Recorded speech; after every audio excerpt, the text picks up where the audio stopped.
గణపతి నవరాత్రి ఉత్సవాలు ఉమ్మడి వరంగల్ జిల్లా వ్యాప్తంగా ఘనంగా ప్రారంభమయ్యాయి. కాజీపేటలోని శ్వేతార్క మూల గణపతి ఆలయానికి ఉదయం నుండే భక్తులు పెద్ద ఎత్తున చేరుకుని దర్శనం చేసుకుంటున్నారు. 16 రోజుల పాటు ఘనంగా సాగే ఈ ఉత్సవాల్లో స్వామివారి భక్తులు భక్తి శ్రద్ధలతో పూజిస్తారు. ఇదే అంశానికి సంబంధించి మరిన్ని వివరాలు మా వరంగల్ ప్రతినిధి రాము అందిస్తారు. గణపతి నవరాత్రి ఉత్సవాలు ఉమ్మడి వరంగల్ జిల్లా వ్యాప్తంగా ఘనంగా ప్రారంభమయ్యాయి. 9 రోజుల పాటు భక్తులచే ఘనమైన పూజలు అందించుకోవడానికి గణపతి మండపాలకు ఇప్పుడిప్పుడే చేరుకుంటున్న పరిస్థితి. కాకపోతే గతంలో కంటే భిన్నంగా ఈసారి ఒక రోజు ముందస్తుగానే గణపతి మండపాలకు చేరుకుంటున్న పరిస్థితి. ఎప్పుడైనా కూడా ప్రతిసారి నవరాత్రి ఉత్సవాలు ముగింపు రోజు నిమజ్జనం రోజున డప్పు చప్పులతో తీసుకెళ్లేవారు. కానీ ఈసారి ముందస్తుగా తీసుకొచ్చే రోజు కూడా ఒక ట్రెండ్ అయితే మారింది. ముందస్తుగానే డప్పు చప్పట్లు కోలాహలాల మధ్యలో వినాయకుడిని మండపాలకు తీసుకొస్తున్న పరిస్థితి ఇక్కడ ఉమ్మడి వరంగల్ జిల్లా వ్యాప్తంగా నెలకొంది. ఉమ్మడి వరంగల్ జిల్లా వ్యాప్తంగా 7,300 గణనాథులను ప్రతిష్ఠించడానికి ఇప్పటికే పూర్తిగా ఏర్పాటు చేసిన పరిస్థితి. ప్రస్తుతం మనం కాజీపేటలోని శ్వేతార్క మూల గణపతి టెంపుల్ ఉన్నాం. ఇక్కడ టెంపుల్ సంబంధించి విశేషత ఏంటిది, ఇక్కడ ఎలాంటి జరుగుతుందో తెలుసుకునే ప్రయత్నం చేద్దాం. అయ్య గారు, అసలు ఈ గణపతి నవరాత్రి ఉత్సవాలు మన శ్వేతార్క గణపతి టెంపుల్లో ఏ విధంగా జరుగుతాయి?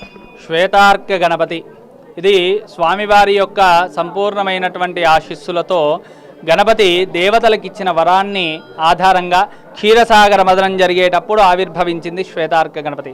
ఆ రోజు స్వామివారు భూమి యొక్క తాపాన్నంతా కూడా తీసేసి ఎప్పుడైతే శివుడు ఆలాహలాన్ని మింగిన తరువాత అక్కడ ఇక్కడ చిలికినప్పుడు ఎక్కువ మోతాదులో కొంత విషం వచ్చి భూమి మీద ఈ యొక్క సృష్టిలో పడిందట. పడ్డప్పుడు శ్వేతార్క గణపతి దేవతలకు వరమిస్తాడు. ఆ ప్రదేశంలో ఆ విషాన్ని నేను స్వీకరించి అక్కడ నేను ప్రతిష్ఠై మూలాధారంలో ఉంటాను అని చెప్పి శ్వేత అర్క మూల గణపతి అంటే శ్వేతము అంటే తెలుపు, అర్కము అంటే జిల్లెడు, మూలము అంటే ఆ మొదల్లో ఉద్భవించినటువంటి ఆసియాఖండం మొత్తంలోనే ఎక్కడ లేని విధంగా సంపూర్ణమైనటువంటి అవయవాలు అంటే 100 సంవత్సరాలు దాటిన తెల్ల జిల్లెడు చెట్టు వేరికి గణపతి ఆకృతి వస్తుంది. కానీ పూర్తి అవయవాలు కలిగి మరి మా గురువు గారికి స్వప్న సాక్షాత్కారమై లభ్యమైనటువంటి స్వయంభూ గణపతి మన కాజీపేటలో ఉన్నటువంటి శ్వేతార్క గణపతి.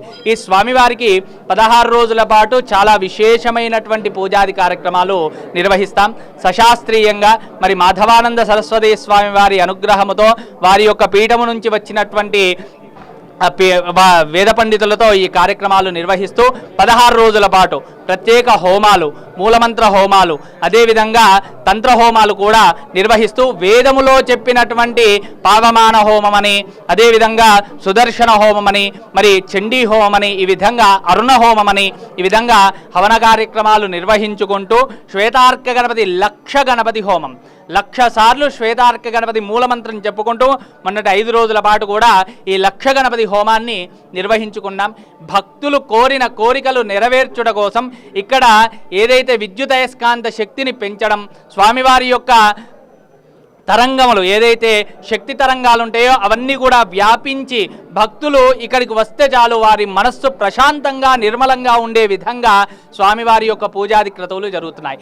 ఈరోజు విశేషం ఏమిటంటే బుధవారం, చిత్తా నక్షత్రం, శుభయోగం, అదేవిధంగా చవితి, వినాయక చవితి కలిసి రావడం విశేషం. మధ్యాహ్న వ్యాపినికి చాలా చక్కగా మరి మనకు చవితి ఉండడం, ఆ స్వామివారి యొక్క సంపూర్ణమైనటువంటి అనుగ్రహం ఈరోజు లభించబోతూ ఉంది.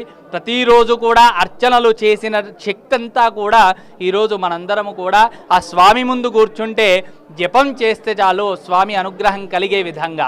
అనుగ్రహం ఎట్లా కలుగుతుంది అంటే మనస్సు నిర్మలం అవుతుంది. నిర్మలమైతే అన్ని కార్యాలు కూడా మనం సిద్ధించుకోవడానికి మనకు అవకాశం ఉంటుంది. కనుక ఆ గణనాథుణ్ణి ఈరోజు విశేషంగా పూజించుకోవడం, 21 పత్రులతో పూజించుకోవడం, మరి సప్తవర్ణాభిషేకం చేసుకోవడం జరిగింది. ఎంతో సంతృప్తి చెందుతాడు గణపతి. ప్రతి ఒక్కరూ కూడా గణపతులను పెట్టడమే కాకుండా ఎవరైతే గణపతులను పెడుతున్నారో వాళ్ళు నిష్టగా మరి గణపతి మాల వేసుకోండి. గణపతి మాల వేసుకొని అర్చన చేస్తే ఎంతో పుణ్యం వస్తుంది. ఊరికే పెట్టి డ్యాన్సులు వేసి మరి ఏవైనా ద్రవ్యాలు తీసుకొని మనము ఎంజాయ్ చేయడానికి మాత్రం గణపతిని పెట్టకండి. గణపతిని పెట్టాలంటే సంపూర్ణంగా మన గుణములను పెంచుకోవడం కోసమే గణపతిని పెట్టాలి.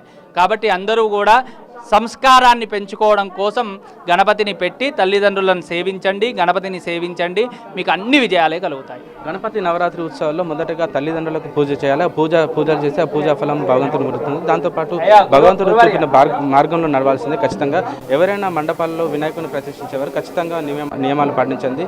ఏదో మొక్కుబడిగా చేస్తే అది మీకు దేవుడికి ముట్టదు. ఖచ్చితంగా కూడా ప్రకృతిని పూజించడం ద్వారా గణపతికి అన్ని చేసే పూజా ఫలాలన్నీ గణపతికి ముడతాయని చెప్పేసి ఇక్కడ పూజారి కూడా చెప్తున్న పరిస్థితి.